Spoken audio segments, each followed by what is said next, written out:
In the summer of 1861, James White was burdened with the growing responsibilities of managing the assets and ministries for the Great Advent Movement. So he made a trip east with his wife to make a case for organization of the churches. The journey, in his own words, was very disappointing. He met with either resistance or silence. Some of the leading ministers refused to cooperate with what was the most obvious need of this growing movement: order and organization. Frederick Wheeler, a pioneer of the faith, at a business meeting in Roosevelt, New York, remained seated. When James called for all in favor of organization, please stand, it was devastating to White. R.F. Cottrell, writing in the Review, stated that Brother White was in favor of something dreadful. Of course, many of these brethren had been mistreated at the hands of the organized churches not too many years prior to this moment, so a bit of caution is understood. But writing on August 27, White made this stinging commentary: "Our ministers are generally silent." And later he added, "Others were secretly in favor of organization, but dared not advocate it openly until the scale turned in its favor." White wasn't sure what to do, but eventually what couldn't be done on a large scale was begun on a small one. The publishing work was organized in the fall of 1861. And this delivered James from being the sole proprietor of the assets and main burden bearer of the ministry. The next step was the organization of a church. On October 8, the building block for what would become the Seventh-day Adventist Church was laid. It was in the formation of a local congregation, the Battle Creek Church. Before a conference or a union, a division or a general conference, there were churches. And it seems probable, considering the prophetic events that are described in Revelation chapter 13, that in the future, when the world seeks to dismantle our organization, there will still be churches. They may be meeting in orchards or caves or forest glens, but there will still be groups of people gathering, the smallest cell, you might say, of the Great Advent Movement. And yet, there is no organism or organization that's not ultimately built on the order of local congregations. A conference is a sisterhood of churches. And while we do not believe in the completely autonomous congregational model that has no concern for the larger work, we do believe in the authority, autonomy, and spirit-filled necessity of churches that are united and led by the Holy Spirit. Almost 6 months ago, a major wound was delivered to one of those leading Adventist churches, a vibrant congregation with an unusual degree of unity, liberality, and mission-mindedness. The leadership was trusted by the body and was working in conjunction with the local conference. The manifold blessings of the Lord were upon this group, and they were discovering ministries, rediscovering ministries, and expanding the work of God. A dispute arose over the treatment of one of the well-known members of this church.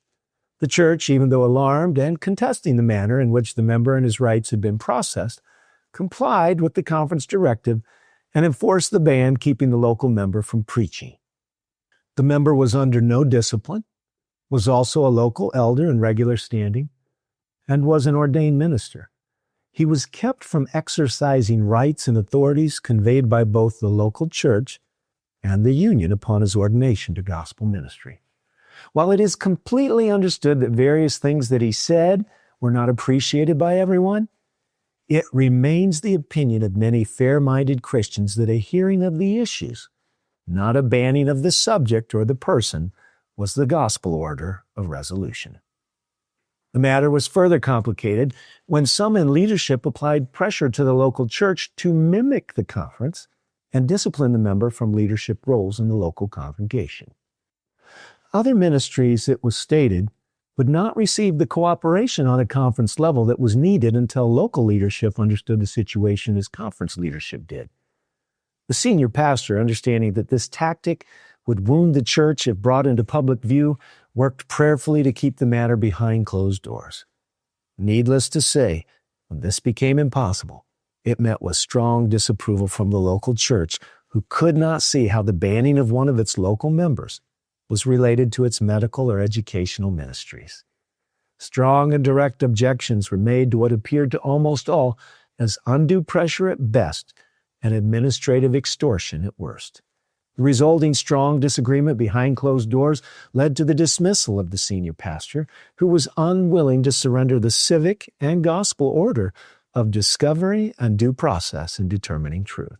The abruptness of the dismissal after 37 years of ministry, 11 of which had transpired at that local church, elicited objection by the vast majority of membership who gathered en masse to express their disapproval. They, like any family who watched the abuse of another family member, protested vociferously. Time is short. If we don't disentangle ourselves somehow from the state, expect to be thrown under the bus in the next pandemic again. We are sinning corporately, holding money above God and the people that we love so dearly. It is very, very hard to be a cheerful and careful steward of God's tithe when we witness all the blatant apostasy around us that is tolerated, but then Village is hit with a lightning bolt of injustice for simply speaking the plain truth.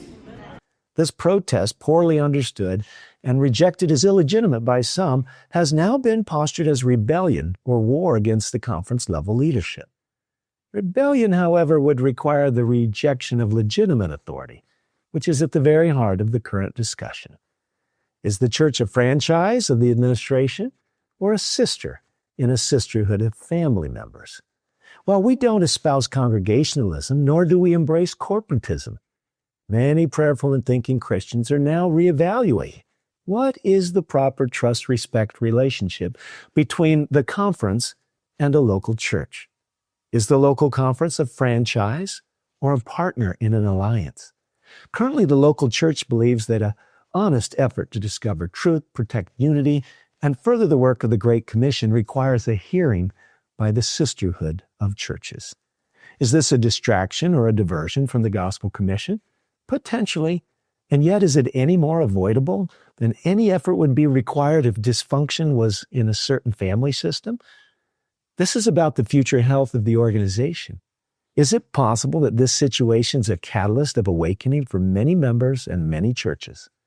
Could good emerge from this situation for the recalibrating of the dynamics of power and the engagement between the conference and the local church? It appears that somewhere in the drift of years, profound ignorance is developed around the very first work of organization in the Seventh-day Adventist Church, which was the formation of a local congregation. These bodies of believers are tasked with seeking the Holy Spirit to understand how they ought to pursue the Great Commission. The local church in question was experiencing the exceptional favor of heaven in its various missions, ministries, giving, and property acquisitions. It was pioneering the rediscovery of the medical missionary work in conjunction with the local conference. And just months prior, before a key physician relocated to the community to assist in the work, he affirmed with the local conference that the relationship between the church and the conference was good, and he was assured that it was. If the senior pastor was as problematic as the 6 hours of arraignment to his 100 fellow pastors purported him to be, was it proper to leave him without formal warning, without objecting in his personnel folder? And was it wise to nominate him 2 times to represent the conference on the North American Division Executive Committee? Was his continued role as a district superintendent warranted? And should not a warning have been given to the major donors who believed in his leadership and made large donation to the church's efforts? Would a dialogue with the head elder or the associate head elder have allowed for remediation? All of this leaves fair-minded men and women questioning if this is God's way of solving problems and dealing with people. And what are we going to do to make it right? On December 21, a 51-minute video entitled, "Is the Michigan Conference in Apostasy?" was released regarding the situation. This video alleges that discussing the placement of tithe in any repository other than the conference is false doctrine. While this subject is worthy of discussion, one must initially ask if this really constitutes false doctrine. Church membership cannot be lost for not returning tithe, and unfortunately most churches have roughly 1/2 to 2/3 of their members who do not. What is also missing from the discussion are the exceptions to returning tithe through the regular lines that are a legitimate, though not well-known part of our church history. So does the subject matter merit the moniker false doctrine? Or is this a verbal launching pad of prescribed guilt? And beyond these historic and theological questions is the reality that the tithe at the local church had dramatically increased from $1 million to $3 million over the 11 plus years of the senior pastor's tenure. If the entire local conference had grown by the same percentages, the tithe would exceed $100 million, and there would be multiple workers where now there is one. Perhaps also worthy of reflection is this statement in Acts of the Apostles, page 344. Spiritual prosperity is closely bound up with Christian liberality. Is it possible that deep spiritual growth was fueling this generosity? The author of the video fails to state that he works in the conference office, that he was invited to sit through the entirety of the deliberations with the conference committee that had led to the senior pastor's separation from his local church, and that he had been opposing the messaging coming from the local church's religious liberty weekends. He also leads the listening audience to believe that the senior pastor hijacked the meetings that were held with the district superintendents, when in fact it was the conference president's choice to change the focus of these meetings and to attempt to mitigate the intense agitation over the banning of a prominent member. It appears that a serious conflict of interest and lack of clarity in his involvement is woven through this unofficial but never repudiated video, which video is also in all likelihood a violation of church policy. The video asserts that the senior pastor did not do his job, should not have had to been told to do his job, and was thus needing to be replaced. This unofficial narrative does seem to many to reflect the real reason that so much trauma has come upon this local church, even though these were not the reasons given in the beginning for the senior pastor's removal. And lastly, the video leaves a somber warning that, like Dudley Canright, the gifted and unsettled pastor friend of James and Ellen White, who eventually left the Adventist church, the pastor might be dangerously close to losing his way. A direct phone call to the so-called pastor friend in question before the video was released would have probably left a more heartfelt sense of appeal, as opposed to an appearance of administrative apologetics. The phone call would still be welcomed. The dismissal of the senior pastor was followed by what can only be described as the largest and longest personnel committee in the history of the Adventist Church, where for 6 hours on December 10 and for another 2 hours on January 28, extensive details and commentary were shared with pastors and wives, attempting to leave no doubt that appropriate and warranted steps had been taken in the removal of the pastor. Included in this session was the admonition to the hearers to share what they had heard. All of this leaves the concept of confidentiality, professionality, and basic Christianity gravely wounded. Many more details and dynamics have been, could be, and probably should be examined. The question at hand is this: is this the Bible method for the discovery of truth?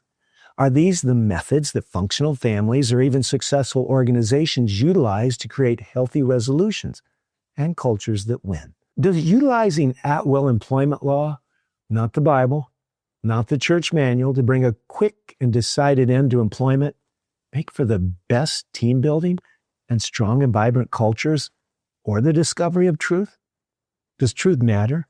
And is this why the Bible states that every man seems right until you examine all the evidence?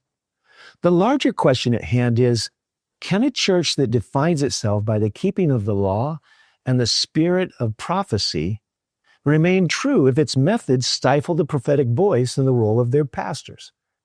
Does having ministers working under at-will employment law and culture negatively impact their prophetic role to speak up and disagree with the denomination? If so, what will we do to protect ourselves from ourselves? This may be our most important danger. Various organizations have whistleblower bylaws and policies. Are we immune to similar dynamics? Or does the church have an unwritten 29th fundamental belief in its own infallibility? So what is a local church? And what are the prerogatives and responsibilities that come with being part of a local church? What is a conference? And what does a conference president have by way of rights, roles, and responsibilities? How do we achieve accountability in a postmodern culture? Do we have enough resolve? Are we committed to the truth in all places, times, and circumstances? Do we have the courage to stand for the right though the heavens fall? And what about calling sin by its right name, even in the church, including the organization and the leaders' decisions? In the fall of 1862, 1 year after the organization of the first major church in Battle Creek, the Michigan Conference was formed. It was and remains a sisterhood of churches. In April of 1863, the conferences gathered together and formed the General Conference of Seventh-day Adventists. And here we are today. The question is, who are we and what are we becoming? How will we conduct ourselves? And what kind of legacy we will leave our children and the watching world? This depends primarily on the love and courage of the men and women who've devoted themselves to God. I encourage you to read from the Testimonies to Ministers in the chapters entitled Under Which Banner? And the Lord Has a Controversy with His People. Writing in the devotional From the Heart, Ellen White states that the Church of Christ, enfeebled and defective as she may appear, is the one object on earth in which He bestows, in a special sense, His love and regard. A very similar quotation in Testimonies to Ministers includes a prescription for the ongoing health of the church. On page 49, she states, "The church, enfeebled and defective, needing to be reproved, warned, and counseled, is the only object upon which Christ bestows His supreme regard." Who is to do this prophetic work? Is it a coincidence that the quotation is in Testimonies to Ministers and it calls for reproving, warning, and counseling, even the church? Perhaps this is a major part of the pastoral duties of ministers. And rather than excise the pastors who are doing it out of the church, we should listen, discuss, pray, and if necessary, humble ourselves in the sight of the Lord. History shows us that Ellen White spent the first years of her ministry building up the institution we so love, and so much of the last protecting the church from its own organization. Perhaps there's nothing new under the sun. In her day, as in ours, we echo the words of Paul, writing to the Galatians, "Have I become your enemy for telling you the truth?" May God help us all to do justly, love mercy, and walk humbly as we face ourselves and the future. May self-interest not smother deep convictions of the soul. May our ministers have convictions and live them out, no matter what the circumstances. May our church return to its pursuit of truth for all, in all circumstances, and may God strengthen us for what is coming. If we go forward unwilling to pay the price of honest discussions and honest dealing, enfeebled and defective we will remain.